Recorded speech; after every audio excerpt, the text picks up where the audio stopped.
Price allot ஒரே ஒரு வசனத்தை கூட காண்பித்துடன் சங்கீதம் 34வது அதிகாரம் 8வது வசனம், கர்த்தர் நல்லவர் என்பதை ருசித்து பாருங்கள், அவர் மேல் நம்பிக்கையா இருக்கிற மனுஷன் பாக்கியவான் சொல்லி இன்னைக்கு ஆண்டவர் நம்மளை பார்த்து சொல்றாருங்க. அதாவது என்ன விஷயம்னா, மகனே மகளே நீ பாக்கியவான். நம்மளாம் ஏன் பாக்கியவான்னா நம்ம கர்த்தரை ருசித்து பார்க்குறோம், அவர் நல்லவர் என்பதை, அதனால நம்மளாம் பாக்கியவான்னு சொல்லி இன்னைக்கு ஆண்டவர் நம்மளை பார்த்து சொல்றாருங்க.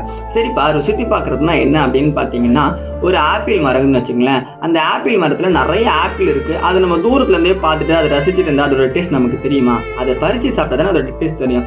அதே போல தாங்க நம்ம லைஃப்ல பார்த்தீங்கன்னா, நம்ம பைபிளை பார்த்துக்கிட்டே இருந்தால் மட்டும் நம்ம கர்த்தரை ருசிக்க முடியுமான்னு கேட்டிங்கன்னா, அதில் நம்ம படிக்காம நமக்கு எப்படி நம்ம கர்த்தரை ருசிக்க முடியும்? நம்ம டெய்லியுமே பைபிள் படிக்கணுமாமா. பைபிள் படிக்கல நம்ம பிரச்சனையே நமக்கு இருக்கிறது. நான் எந்த அதிகாரத்துலேருந்து ஸ்டார்ட் பண்ணலாம் அப்படின்னு நம்ம நிறைய பேர் யோசிக்கிறீங்க. நான் என்ன தெரியுமா சொல்கிறேன், நீங்கள் எந்த அதிகாரம்னா படிங்க, ஆக மொத்தம் பைபிள் படித்தா போதும். நான் சொல்கிறேங்க, நீங்கள் கர்த்தர் நல்லவர் என்பது ருசித்து பாருங்க, ஆட்டோமேட்டிக்காக நீங்கள் பாக்கியவானா இருப்பீங்க. நீங்கள் இதை விசுவாசிக்கிறீங்கன்னா ஒரு ஆமீன் போட்டுக்கோங்க. இதே போல் ஆவிக்குரிய வசனங்களோட மறக்காமல் ஃபாலோ பண்ணுங்க.